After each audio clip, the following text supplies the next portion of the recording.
Derrière chaque nouvelle se cache une explication.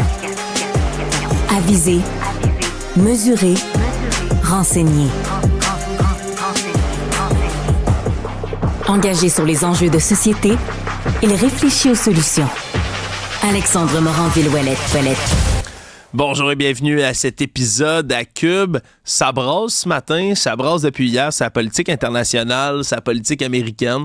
Des gros dossiers qu'on suit déjà depuis, on s'entend, le début de l'été, même avant.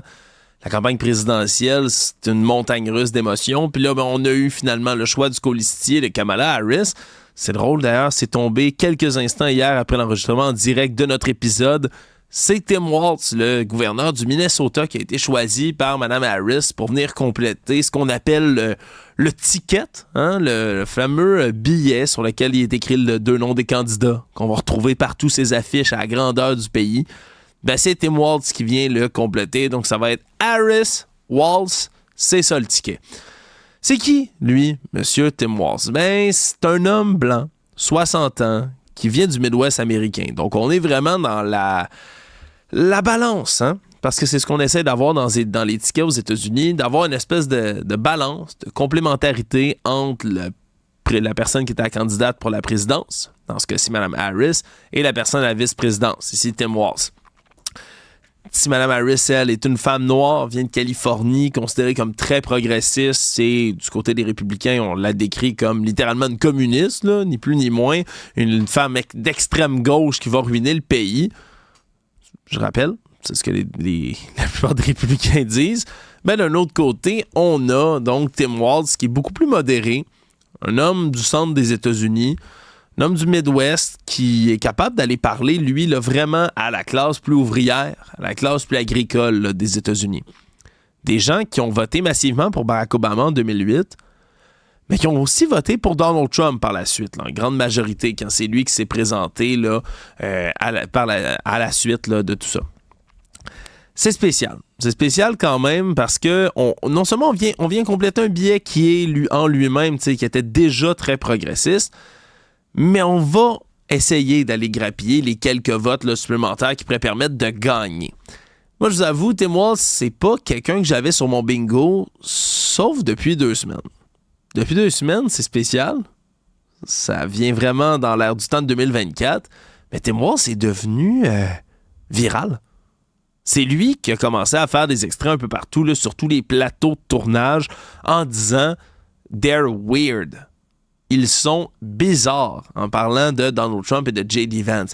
C'est un terme qui est non seulement devenu viral là, pour tous les démocrates et les supporters qui ont décidé d'en publier sur Internet, mais ce qui l'a littéralement comme amené à l'avant-scène. Ça l'a ramené dans le débat public. Les gens se sont mis à voir, OK, oui, c'est qui lui? Tim Walz, wow, depuis toujours, il fait toutes sortes de mesures pour les travailleurs, il fait toutes sortes de mesures pour préserver le droit à l'avortement dans son État, fait toutes sortes de mesures aussi pour améliorer les congés de paternité et de maternité. Il y avait toutes sortes de mesures intéressantes qui sont comme revenues de l'avant là, avec là, cette présentation de Tim Walz sur les plateaux. Ça va être intéressant de le suivre, particulièrement pour le débat qui s'en vient. Parce que, je rappelle, il y a quand même un débat qui doit se tenir non seulement, oui, entre les candidats à la présidentielle, mais aussi entre les candidats à la vice-présidence. Et à moins qu'on se défile de ce côté-là, ben, on va avoir droit à tout un match. Là. J.D. Vance, qu'on l'aime ou qu'on l'aime pas, habituellement, c'est un orateur super habile. Même chose pour Tim Walz, qui est capable, lui, de... Comment je pourrais dire ça? De puncher, mais en restant complètement souriant. Il est capable des attaques les plus cyniques, les plus vicieuses, en ayant le grand sourire d'un bon père de famille dans le visage, comme dans cet extrait qu'on a pu entendre hier, alors qu'il était présenté à Philadelphie avec Kamala Harris, qui ont fait des grands discours pour présenter un peu tout le monde. Je vous invite à écouter là, le genre d'attaque qu'il va faire. C'est un peu plus cochon que ce qu'on est habitué du côté des démocrates. And I gotta tell you, I can't wait to debate the guy. On parle de ça en disant « Je veux débattre, j'ai vraiment hâte d'aller débattre contre J.D. Vance ».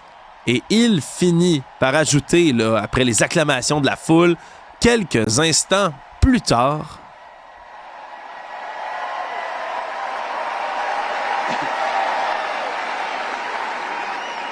That is if he's willing to get off the couch and show up. So...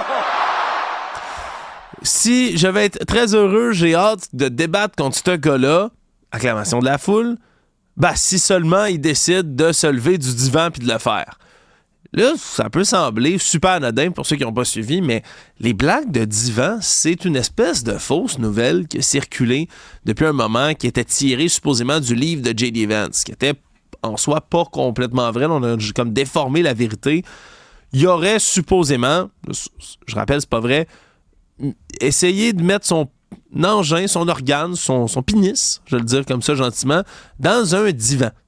Ouais, ça serait masturber dans un divan. C'est une fausse nouvelle, là. Je le dis, là, c'est vraiment pas comme ça que c'est dit dans son livre. Puis ça a été comme repris partout sur les réseaux sociaux. Et là, Tim Walz est pas directement dans des informations. C'est ça qui est intéressant ici, là. Il dit pas « Ah, ouais, c'est un gars, il a eu du sexe avec un divan. » C'est pas ça qu'il est en train de dire.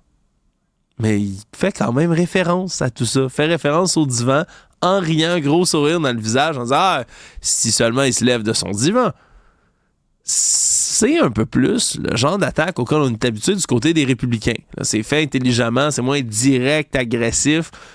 Puis surtout, il se mouille pas en faisant de la désinformation pure et simple. Mais il fait quand même une référence à quelque chose qui est devenu viral sur Internet, à quelque chose qui est devenu là, hilarant pour les supporters démocrates, l'espèce d'histoire du divan qui en est pas vraiment une. Juste de faire une attaque comme ça, moi, ça me redonne espoir à la capacité des démocrates de puncher, hein? Comme on dirait en improvisation, d'être capable de mener des bonnes grosses attaques. Parce que les républicains jouent pas de manière super, disons, honorable depuis plusieurs campagnes électorales. Ça va faire des attaques super vicieuses, ça va inventer des histoires à dormir debout sur les candidats et les candidates, ça va déformer la vérité, ça va dire toutes sortes d'affirmations mensongères ces candidats, ces candidates. Je veux dire, ils le font depuis vraiment longtemps. Alors de voir qu'il y a quelqu'un qui joue un peu moins là, fair play, je vais le dire en bon anglais, là, qui joue de manière un peu moins honorable, un peu moins juste du côté des démocrates, puis qui est capable de le faire en plus avec le sourire, je pense que c'est un atout dans la manche là, des démocrates. D'ailleurs, je pense qu'il y a quelqu'un qui s'ennuie de Joe Biden. Ça peut sembler bizarre, hein? Les démocrates, eux, ont pas l'air de s'ennuyer pantoute, sont bien contents que Mme Harris, M. Walz soient là. Mais qui peut donc bien s'ennuyer de Joe Biden? C'est Donald Trump. Regardez ce qu'il a écrit, encore une fois. Là, on parle de ses réseaux de Truth Social et de X. On voit ici sa publication. Il dit « What are the chances that crook Joe Biden, le pire président de l'histoire? » Et là, il se met à dire « C'est quoi les chances, dans le fond, que Joe Biden se représente à la Convention nationale des démocrates et essaye de reprendre le titre de candidat à la présidence des mains des gens qui lui ont volé. » Puis là, nomme Kamala Harris, Barack Obama, Nancy Pelosi, bref, nomme tous les démocrates qui détestent avec chacun leur nom méchant qu'ils leur donnent habituellement. Et là, dit, voilà, hein, comment ça... Imaginez si Joe Biden se représente là-bas, essaye de reprendre son siège, puis en plus m'invite à un deuxième débat où voilà qui renverserait ce coup d'État que les démocrates sont en train de faire, blablabla. Bla, bla, bla. Wow! Il s'ennuie de Joe Biden, M. Trump. Il est là en train de fantasmer publiquement sur des scénarios impossibles dans lesquels M. Biden reviendrait juste pour vouloir le débattre. Hein? Une chose qu'il doit avoir tellement envie de faire après son premier débat. Ouais. En tout cas, c'est drôle. Moi, ça me fait beaucoup rire de voir que la première personne qui s'ennuie, qui réécrit constamment « Joe s'est fait voler, il devrait revenir. » C'est le gars qui arrêtait pas de dire qu'il allait planter Joe Biden. Ben oui, c'est Donald Trump. Ça me fait bien rire. Écoutez, je veux qu'on conclue ce petit segment éditorial par une nouvelle de sport. Ben oui, une nouvelle de sport parce que si vous êtes comme moi, vous suivez religieusement ce qui se passe du côté du Canadien de Montréal.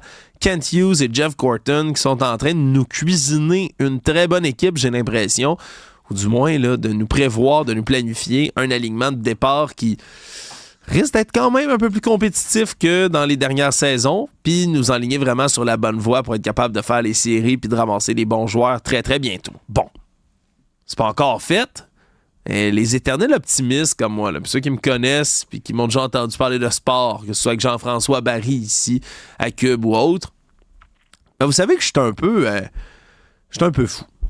Moi, le Canadien de Montréal, je les ai jamais vus gagner une Coupe Stanley. J'ai juste 28 ans, OK? Vous en avez vu, vous, des coupes, pour la plupart. Moi, j'en ai pas vu une. Puis avant ma mort, là, ça m'en prend une. Vous comprenez? Ma chaise de camping est déjà prête pour la parade depuis comme 20 ans. Puis à chaque fois, je l'ai pas. OK? On est passé proche en 2021, mais je l'ai pas. OK?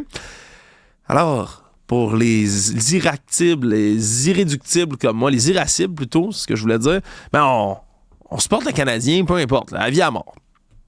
Et là, il y a un sondage qui a été comme publié dans The Athletic, okay, qui est un grand magazine sportif.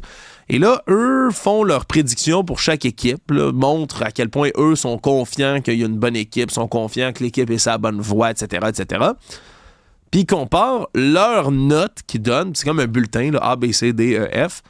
Ils comparent leurs notes avec celles que les fans donnent à leur équipe, OK?